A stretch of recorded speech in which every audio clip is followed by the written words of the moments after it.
Well, let's talk about personality, one of my all time favorite subjects, because for a very long time I didn't like my personality. And I'm quite sure that the people around me weren't the biggest fans either. I overvalued what I was not, and I undervalued what I was, which is a common problem for a lot of us. I wanted to be someone else, like my brother Jack, who was the favorite in our family because he was mild mannered and really easygoing, very pleasant. He wasn't loud or bossy like me. I wanted to be like the scientific geniuses I met in grad school while trying to get my PhD in molecular biology. That whole time, I kept wanting something more practical and results oriented, not so theoretical and analytical. So I was miserable. I just felt like a square peg in a round hole. I kept wondering, what's wrong with me? I've also wanted to be like every other mom, especially the PTA and the Playdate moms who are always super popular. I'd find myself saying, gosh, I wish I could entertain like her. I wish I had that flair for hospitality that she has. I wish I actually liked to cook enough to have people over for dinner. But alas, I do not. Have you ever felt like you wanted to be someone other than who you are? I mean, it's fairly common because we live in a culture that constantly compares ourselves to others. So we end up feeling less than, and then we start looking for an alternate personality. We beat ourselves up for our weaknesses, although you can't have a personality without having the weaknesses of that personality. We just want to be like others because we are secretly dazzled by their talents and underdazzled by our own. I've been surveying professionals. So far, I've heard from about 600, and according to my results, they wish they could be like someone else 52% of the time. That's way too often. As E. Cummings says, to be nobody but yourself in a world which is doing its best night and day to make you everybody else means to fight the hardest battle which any human being can fight and never stop fighting. Because the truth is, people are different. But we are predictably different. There are people patterns known as personalities. And once you can see the patterns, you can embrace the differences in yourself so you can steward your greatest strengths and tap your full potential, but also so you can understand others and you can effectively lead and love them too. Personality is defined as a characteristic way of thinking, feeling, and behaving that distinguishes you from others. You have certain qualities and you don't have others. The earliest recording understanding of personality actually started with a physician, Hippocrates, around 400 BC. He thought personality was related to our body fluids. Connectors had a lot of blood, doers and improvers had a dominant bile type, stabilizers had a lot of phlegm, which may be the most unfortunate. And while we've disproven that theory about the body fluids, the way that he grouped people according to personality traits has set the stage for all four type systems we have today, most notably the DISC personality profile. First conceptualized by psychologist William Marston, also the creator of Wonder Woman, so we love him even more. And this is all back in the 1920s, and then later validated by a variety of training organizations. The DISC is the most widely used personality tool in corporate America, with over 40 million employees having been tested. The DISC reveals your behavioral style in four areas: dominance, which is the D, influence, which is the I, steadiness, which is the S, and compliance, which is the C. Ds are your get-it-done people who move fast and with authority. They are large and in charge. Is are your social butterflies who are fun and optimistic and great communicators. S's are your steady-as-she-goes people who care for others and keep the peace. And C's are your quality control experts who are precise, deep, and very sensitive. These are the four different types of normal. Now, we tend to believe that the way we think, feel, and act, that's normal because that's how we see the world. But as it turns out, there are four different types of normal and a variety of ways to see the world. Personality is a mix. 50% comes from your DNA, and the other 50% comes from the influences and experiences in your life. It's the result of your genetics, which is why there should be consistency in your personality, not only throughout the years, but also between work and home, because it's in your genes. But personality is also the result of epigenetics, how nurture can modify your genes, thereby causing protein expression to be turned on and off. See, your environment, those influences and experiences can allow your authentic strengths to grow or it can inhibit them altogether, leading to a personality mask. A few years ago, I taught my youngest daughter, Ansley, to drive. Now I'm starting to notice something, that there's a pattern to each of my daughter's driving styles that matches their personality type. Savannah, whose minor is improver, she's a C on the disc. She was crazy cautious and careful in her driving. Her conscientiousness, kept us safe and out of jail, but it was utterly frustrating when I tried to get her to go up to the speed limit. Now, Caroline, who's a doer, D on the disc, she had the opposite problem, true to her personality.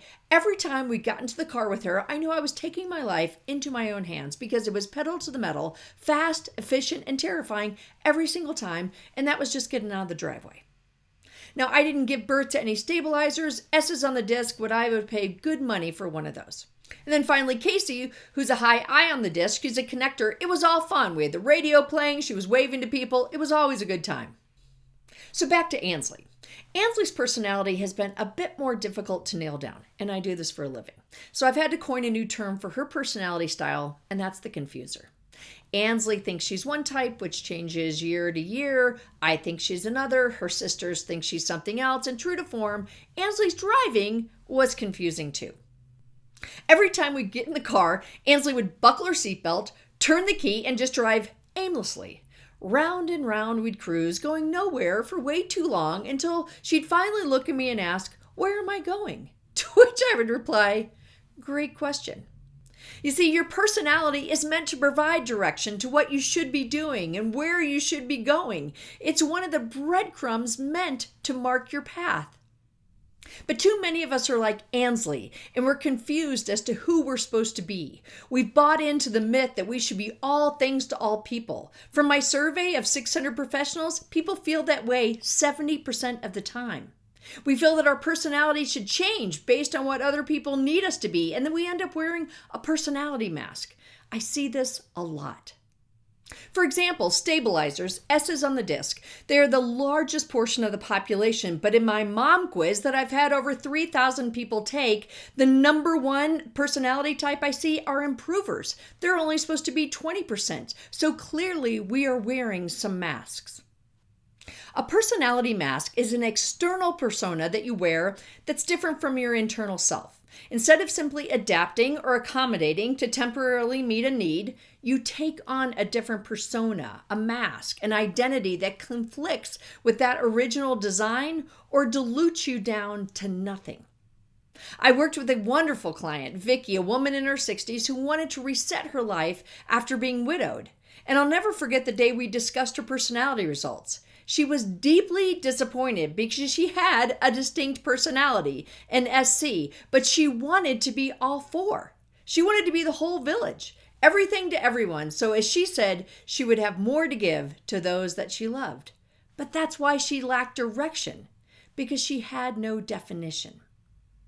Masks come from a few places. They can come from our families of origin or our community culture where there's a preferred personality type, which causes you to morph into something more pleasing to others. Let's say your family was really involved at church growing up, and the Sunday school teachers talked most highly about those girls who were soft, gentle, meek, and mild. 4 words, by the way, that have never described me. What type of mask would you be tempted to wear? And masks can also come from your country's culture. Like here in America, we tend to see D's and C's, the task-based ones, as more masculine, even though they're not just men.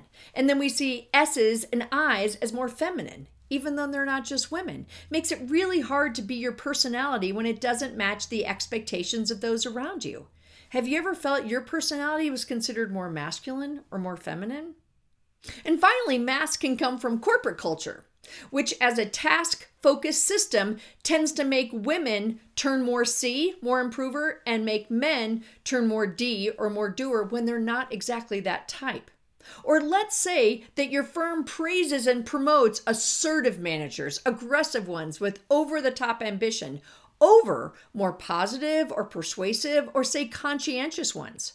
What type of mask are you tempted to wear now? It's not always easy to discern if you are wearing a personality mask. While you may think that you know who you are, it's quite possible that you're so familiar with your mask that you're hiding from your real self. Symptoms such as restlessness or a feeling of insincerity, maybe even job dissatisfaction or emotional and physical exhaustion, those can point to a personality mask. Or doing twice the work and getting half the results. That's usually you not working out of your strengths. Things like low self-esteem or self-doubt or not liking who you see in the mirror, those always signal a mask. One of the strongest indicators of a personality mask is a sense of inner conflict, trying to go in two directions at once. So if you regard yourself as a mix of incongruent factors, you're fast and slow, you're deep and light, you're active and passive, all at the same time, you probably know what I'm talking about. The most common personality mask that I see in my work as a life and career coach is the Improver Connector, CI on the DISC mask. Improver women often mask as connectors because connectors are naturally social and popular, two highly valued qualities in girl world and woman world. Now, on the other hand, connector women, especially bright and capable ones, they can mask as improvers because they want to be seen as competent and taken seriously. Acknowledgments that are very rare from types that consider their qualities less than. If you think you could be wearing a mask, I've got a quick test to see if this might be a problem for you. So take the authentic personality test, put checks by your strengths and your weaknesses, then total up each one of the 4 boxes. Your highest total is your major type, and your second highest is your minor. Most of us have a major and a minor authentic type. So here's where the mask comes in. These are your flags. All 4 totals are fairly equal. That signals a mask. 3 of your totals are pretty close. Or your 2 highest are doer stabilizer on the diagonal or improver connector also on the diagonal. These red flags speak to a personality pride or insecurity.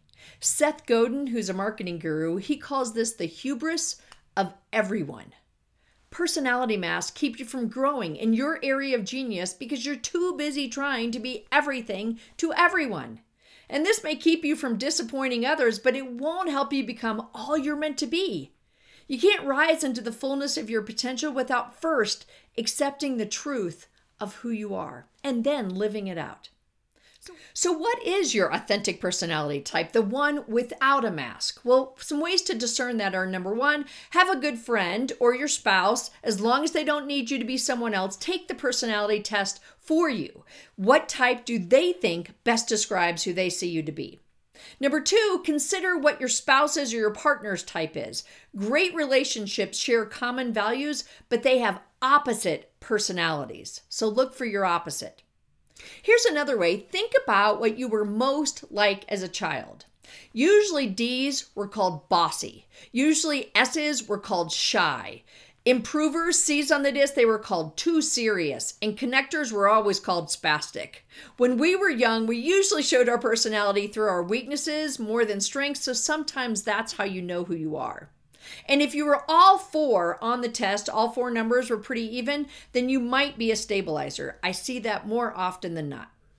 Now, if you want to know more about your personality, I've got 3 suggestions for you. Number 1, get the book, What's Your Mom Type? Discovering God's Design for You, and especially chapter 3, where I talk about personality mask and what I call slice bias. I believe you are a slice of God's image. So look into that to find out much more about who you are. Find yourself in those examples. And you don't have to be a mom to read the book. We've had lots of men, they just don't talk about it out loud. Number 2, take a DISC personality test or schedule a DISC training for your organization. More information is below. Or if you're looking for a more customized approach to discovering your area of genius and aligning your work or your life or your business with your strengths and talents, book a complimentary discovery call. It's a 45-minute free phone call for the purpose of exploring a coaching relationship together. Personality, and especially masks, those are my specialty. And I know I can help. Like one of my clients who said, "Thank you, Dale, for helping me get back into my sweet spot in my business. Once again, I can do what I do best and be unapologetically me." Sounds pretty great.